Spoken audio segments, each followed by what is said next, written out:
compañero JP, ¿dónde anda iluminando esta ciudad? ¿Dónde anda J?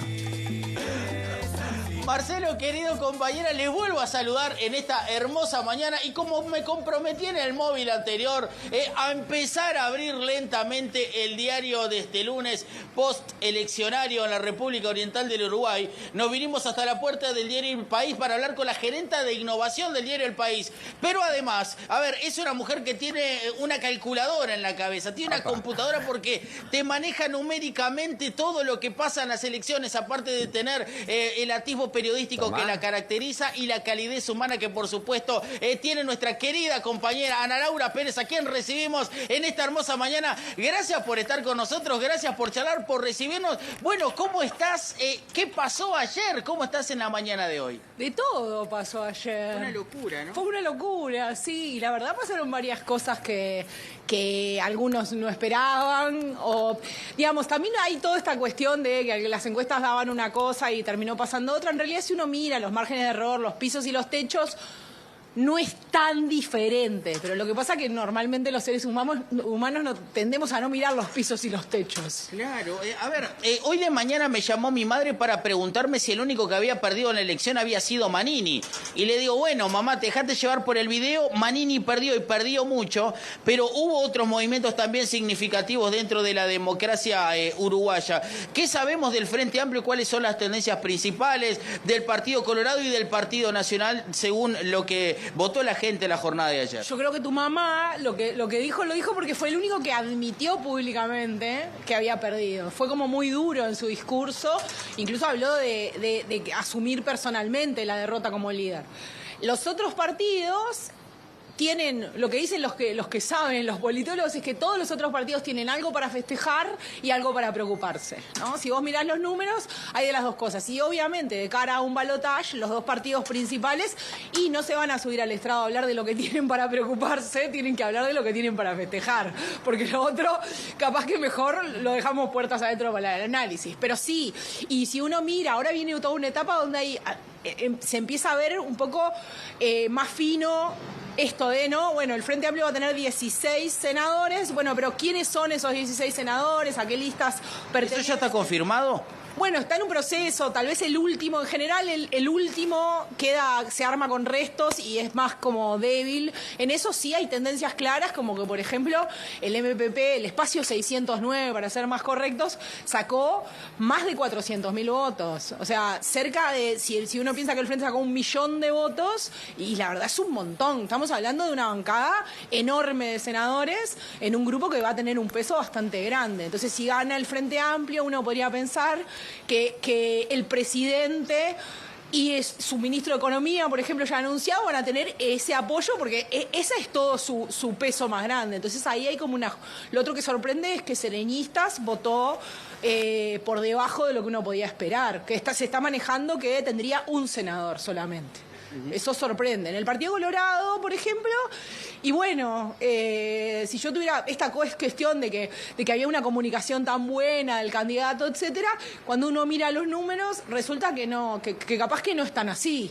Porque en realidad, si uno piensa, si bien el sublema que sacó más votos es el sublema donde están las listas de Robert Silva y de Ojeda, de Osta y de Subía y varios más, en realidad si uno mira específicamente la lista de Ojeda sacó 100.000 votos. En cambio la lista de Pedro Bordaberry sacó casi 150.000. Entonces ahí, y si uno piensa que en la lista de Ojeda también estaban Subía y Capillera, es difícil saber cuántos votos arrimaron, pero eso no es nueva política. Entonces, es complejo establecer cuánto de esos 85.000 votos más aproximadamente sacó el Partido Colorado en comparación con la elección anterior, no con la interna, sino con la anterior. ¿Cuántos de esos votos los trajo Ojeda, o los trajo Bordaberry, o los trajo una lógica nueva o una lógica vieja? Pero la verdad, decir que vino para quedarse la nueva política, los números no muestran eso. Claro, porque si Bordaberry sacó 50.000 votos más que Ojeda, uno puede decir que Bordaberry fue el que trajo los votos al Partido Colorado. Y está ahí la discusión, después se va a ver en función de quiénes son los senadores, bueno, quién va digamos, queda pendiente quién va a liderar el Partido Colorado. Yo no diría tan claramente que el candidato es el que va a liderar, va a depender mucho de los juegos ahí de bancada, de quién gane las elecciones y de cómo se juegue la bancada. ¿Y cómo Lo mismo fue? en el Partido Nacional es interesante que las dos listas más votadas son la 40 y la lista de Delgado.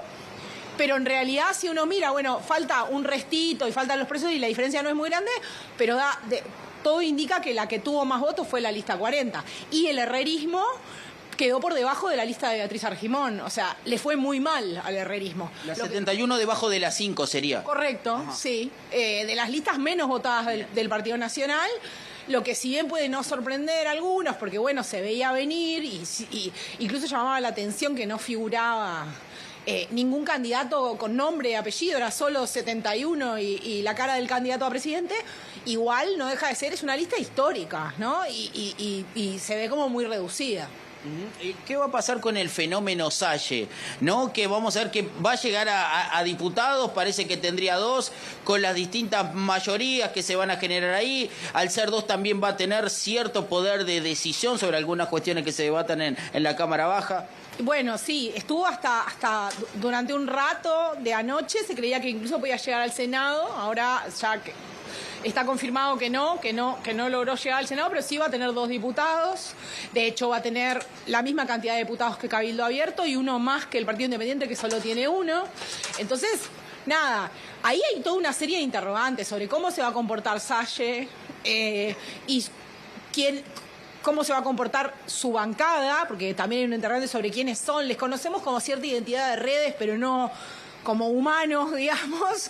Y después, ¿quién es el votante de Salle? ¿No? Yo no sé si él tiene claridad, pero también quién es el votante de Salle, cuál es la agenda de Salle en un esquema así parlamentario. Él viene construyendo, es un antisistema, con un discurso muy antisistema. Bueno, ahora va a entrar al sistema, va a tener que funcionar con las reglas del sistema si quiere generar algún cambio. Entonces, ¿cómo va hacer esa trayectoria? ¿Qué proyectos va a presentar? Si va a presentar proyectos, si va a hacer discursos en el Parlamento, qué discursos va a hacer, si básicamente solo va a usar la media hora previa para hacer lo que hacía en televisión y en redes y después no va a hacer más nada. Todo eso son un montón de interrogantes. Si va a negociar con cuál de los 2 bloques. Ayer salió y dijo que él no apoya a ninguno de los 2 en el balotaje. Pero después, llegado el caso, en los proyectos concretos de ley, uno pensaría que va a tener que decidir si vota a favor de uno o a favor del otro, o no va a levantar nunca la mano. O sea, es como un signo de pregunta gigante lo que va a hacer. Jota. La verdad que es. No se sabe.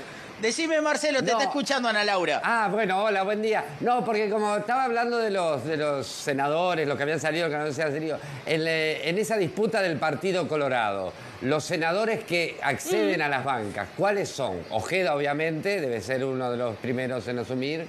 Bueno, ahí se está, todavía está como viéndose algunos restos. Es claro que Ojeda sí, es claro que también Bordaberry, es probable que Bordaberry tenga 2, son 5 en total, o sea que es muy probable que Bordaberry tenga 2, que entre Ojeda y después los otros 2 habría que ver cómo se distribuyen. Claro, pero probablemente sea Robert Silva, sin duda, y uno más.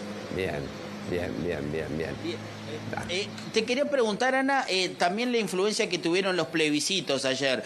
¿Puede ser que haya una especie de, no sé si decirle voto castigo, puede ser de desvío estándar que se pudo dar en la jornada de ayer? ¿Algunos sectores del Frente Amplio que no apoyaron la reforma?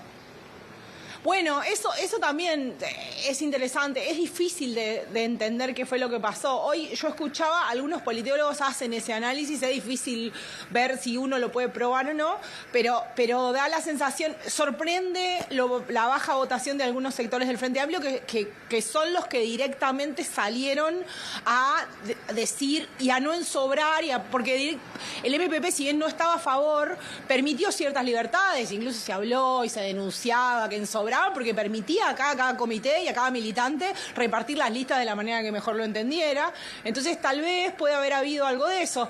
También finalmente parece que Sibila del Partido Socialista entra como senador, entonces también puede haber ahí un análisis de un cierto premio a esos sectores por la militancia asociada a eso, pero es como muy difícil todavía ver esas cosas porque son como numeritos muy finos.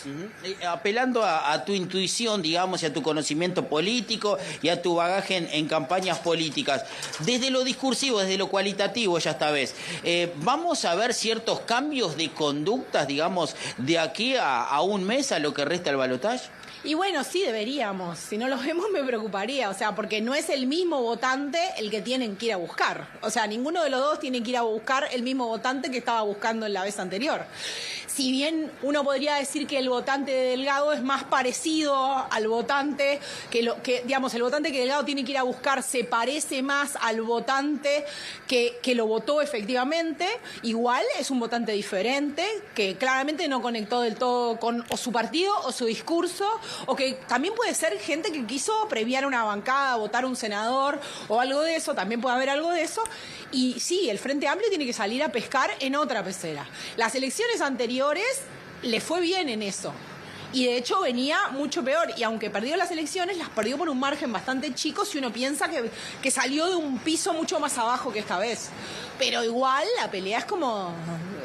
Hay que ir a hablarle a otro. Y por ende, si tenés que ir a hablarle a otro, y va a tener que hablar diferente. Sí, yo creo que tal vez haya que proponer un poco más, ¿no? O sea, yo creo que es un votante tal vez más fino, que espera ciertas cosas más concretas, señales más claras de qué van a hacer y qué no van a hacer.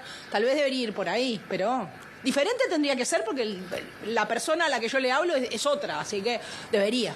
Te hago la última porque tenemos 30 segundos. ¿Crees que la transferencia de votos del resto de la coalición a Delgado es tan nítida como al menos Delgado lo declaró ayer en su discurso? Digamos, ¿es tan lineal o al menos es algo que ya está dado? Y no fue la elección pasada, no fue tan claro en la elección pasada. Entonces, no, sí había otros pesos, ¿no? O sea, otros puntos de salida. Había más votantes de Cabildo, que siempre se dijo que hay partes de esos votantes de Cabildo que tenían una identificación con el MPP, por ejemplo, entonces que pueden haber votado en el balotaje hacia la izquierda y no hacia la derecha, aunque a alguna gente le puede parecer extraño. Y ahora hay menos. Lo mismo el Partido Independiente, que le fue muy mal, y entonces esos son votos que no se van son muy pocos, y aunque se movieran hacia la izquierda, entonces es distinta la distribución, pero yo creo que sí, que vos no sos dueño de esos votos. Nunca son los dirigentes dueños de los votos, pero de esos votos menos. Entonces creer que es como que todos los votos van a ir así directo, yo no creo.